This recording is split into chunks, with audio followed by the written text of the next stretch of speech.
Diriwayatkan kata Imam Qurtubi dalam sebuah khabar, dan khabar berarti juga sebuah riwayat, bahwa salah seorang Nabi pernah berkata kepada malaikat maut alaihimussalam, "Tidakkah kamu punya seorang delegasi yang kamu suruh datang mendahuluimu supaya manusia bersiap-siap menyambut kedatanganmu?" "Benar demi Allah," jawab malaikat maut, "aku bahkan punya banyak sekali delegasi berupa macam-macam gangguan dan penyakit, uban yang ada di kepala, berbagai hal yang menyedihkan, dan berkurangnya pendengaran juga penglihatan. Jika orang yang ditimpa hal-hal tersebut tidak mau sadar juga dan tidak mau bertaubat, maka tak kala aku datang hendak mencabut nyawanya, aku menyeruhnya, 'Bukankah aku telah mengirim terlebih dahulu kepadamu delegasi demi delegasi dan peringatan demi peringatan? Aku adalah delegasi terakhirmu. Tidak ada lagi yang lain sesudahku, dan aku adalah peringatan terakhir. Tidak ada lagi peringatan lain sesudahku. Tidak ada satu hari pun di mana matahari terbit dan terbenam, melainkan malaikat maut menyeru, 'Hai orang-orang yang telah berumur 40 tahun, inilah saatnya kalian mengambil bekal. Selagi kalian masih berakal, anggota-anggota tubuh kalian masih kuat perkasa. Hai orang-orang yang telah berumur 50 tahun, telah dekat saatnya memetik dan panen. Hai orang-orang yang telah berumur 60 tahun, kalian telah melupakan hukuman Allah dan melalaikan jawaban atas firman Allah subhanahu wa ta'ala yang telah disebutkan di dalam surah Fatir ayat 37. A'udzu billahi minasyaitonir rajim. Awalam nu'ammirkum ma yatadzakkaru fihi man tadzakkara wa ja'akumun nadhir. Bukankah kami telah memanjangkan umurmu dan dalam masa yang cukup untuk berfikir bagi orang-orang yang mau berfikir, dan bukankah telah datang kepadamu an-nadhir atau pemberi peringatan?" Sampai sini dulu. Khusus lembaran ini kita harus mengambil pelajaran penting Bapak Ibu sekalian, dan sekaligus menepis beberapa persepsi negatif tentang masalah mati. Misal, orang menganggap nanti sudah keriputan, sudah tua sekali, udah bungkuk badannya, baru dia mati. Ini persepsi salah. Karena banyak yang masih bayi mati, remaja mati. Persepsi yang lain, orang menganggap dia akan mati kalau masuk rumah sakit, sakit parah, di ICU. Maka ini juga persepsi yang salah.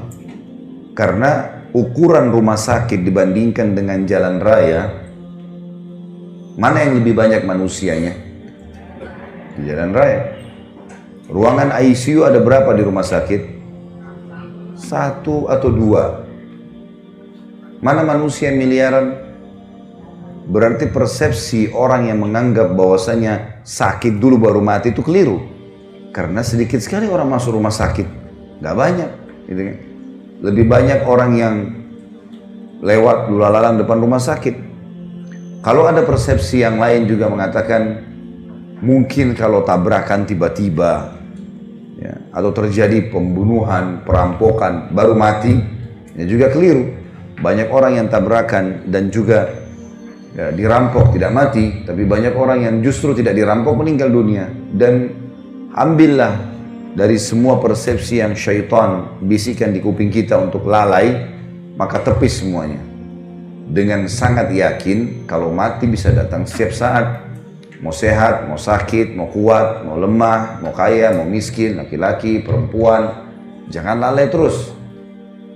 Kita perlu tahu dan garis bawahi satu hal Bapak Ibu sekalian. Kalau umur yang telah berlalu, umumnya lebih panjang daripada umur yang tersisa. Karena umur yang telah berlalu, itu yang sudah pasti kita laluin. Misal umur kita 40 tahun, itulah umur kita yang sebenarnya yang sekarang, yang sudah kita laluin, sudah kita nikmati, sudah kita lakukan berapa banyak aktivitas. Umur ke depan kita nggak tahu, sehari kah, 2 hari kah, seminggu kah, kita nggak tahu. Tapi umumnya kata ulama, umur yang berlalu pasti lebih panjang daripada umur yang akan datang, karena umur akan datang masih tanda tanya, nggak tahu berapa lama. Tanamkan baik-baik itu di benak kita Bapak Ibu sekalian supaya kita sadar. Banyak orang yang terus lalai, seakan-akan dia masih lebih panjang. Kalau sekarang 40 tahun berarti kalau saya hidup lagi 40 tahun ke depan, saya masih berumur 80 tahun.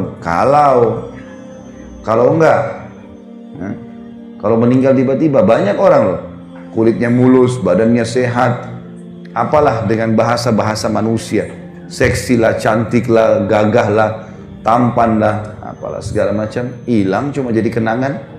Begitu mati cuma dikenang, oh ibu itu dulu cantik, dulu, selesai. Sekarang udah dimakan oleh tanah pipinya, gitu kan, udah nggak ada lagi, gitu kan.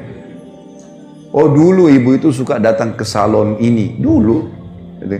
Orang cuma mengenang begitu. Oh ini sepatunya dia, oh ini tasnya, oh ini tempat duduknya di majelis taklim. Orang cuma kenang. Orang cuma kenang begitu. Tetap kita secara pribadi yang akan menghadapinya. Maka jangan lalai terus ini. Seorang mukmin dan mukminah harus cerdas. Dari perbuatan bermanfaat apa ke perbuatan bermanfaat apa. Gak ada gunanya kita lalai. Karena tidak ada waktu ini. Kita sedang berpicu dengan waktu. Jangan terus-menerus mengiyakan syaitan sampai kapan. Gampang, nanti gak usah amalan sunnah. Kan cuma sunnah. Begitu terus, godanya sama. Berapa tahun Bapak Ibu digoda begitu sama syaitan? Dan berapa kali kita mengiyakan? Syaitan berharap buku amal kita kosong. Supaya nggak ada amalan. Dan dia jeli setiap hari itu. Usahakan hari ini mana yang bisa bolong nih. Harus dibolongin sama dia. Dan kita tidak bisa perbaiki. Sekali dia berhasil bolongkan, ini misalnya tadi malam nggak tahajud, biar kita nangis darah, nggak bisa lagi perbaikin. Sekali nggak duha nih, pagi ini masih ada waktu, habis taklim sebentar sholat duha. Sekali nggak duha, maka target syaitan supaya buku hari ini, di tanggal ini, di buku lembaran kesekian, dia kosong duhanya. Dan nyesel-nyesel nanti hari kiamat. Coba seandainya dulu, dari ruangan taklim cuma nyebrang ke musola, di masjid sebelah. Nggak ada susahnya. Saya berapa kali masuk ke situ sholat duha, 1-2 orang ibu ada yang masuk di musola. Yang lainnya mana? Husnudzon, mungkin sudah sholat duha di rumahnya. Alhamdulillah. Alhamdulillah. Baiklah. Masya Allah. Karena duha itu yang paling baik pada saat unta merasa panas. Kurang lebih jam 8. Kurang lebih. Kalau taklim kita jam 8 setengah 9, berarti sudah sholat duha semua. Masya Allah. Syukurlah. Ya urusan Bapak Ibu sama Allah. Saya cuma tugasnya mengingatkan. Artinya kalau ada orang yang sudah jalankan, alhamdulillah, bersyukurlah. Tapi kalau yang belum, sampai kapan mau belum nih? Sampai kapan nggak mau? Dan apa alasannya? Malas saja. Karena malas, karena semua bisa, tinggal wudhu, tinggal sholat. Syaitan bisikin, oh duha panjang tuh, 8 rakaat, 12 rakaat. Coba dulu, lakukan dulu sholat. Lakukan dulu, gulirkan. Karena syaitan akan kesulitan menggoda kita, Bapak Ibu sekalian, kalau kita sudah memicu gas ibadah. Seperti orang kalau sudah mulai, enggak, saya programin, mulai besok saya nggak boleh luputkan duha, atau mulai hari ini saya nggak boleh luputkan sholat malam, saya nggak boleh luputkan selembar Al-Quran setiap hari. Misal zikir pagi sore, komitmen kan? Itu kita seperti sedang lari, sudah mulai dari garis start. Musuh kita untuk mengalahkan kita, dia harus lebih cepat daripada kita. Syaitan paling gampang kalau orang belum start, nggak mulai gitu. Al-Quran tahu keutamanya, tapi nggak pernah baca. Duha tahu, tapi nggak pernah sholat. Sedekah tahu, tapi nggak pernah diamalin. Maka orang seperti mau lomba lari, dia belum memulai. Maka oleh rivalnya diketawain aja dia. Gampang orang ini. Tapi kalau kita sudah mulai programkan, kita seperti lagi lari. Speed kita 30, musuh kita syaitan harus 40 untuk ngalahin kita. Kalau dia 30 juga bersaing, nggak bisa ngalahin kita dia. Karena kita sudah mulai. Maka memulai dulu. Mulai, lakukan, programkan. Jangan lalai terus, seperti itu. Delegasi-delegasi yang dari malaikat maut sudah banyak. Dijelaskan dalam paragraf ini. Adanya uban, mulai melemah, tidak seperti dulu lagi. Penglihatan, pendengaran. Enggak Ustaz, saya masih kuat semuanya. Baiklah, kalau gitu tunggu panggilan yang terakhir nanti. Kalau tetap merasa begitu. Tiba-tiba nanti datang malaikat maut baru nyesel. Coba dulu ya. Nah, coba dulu nggak ada gunanya.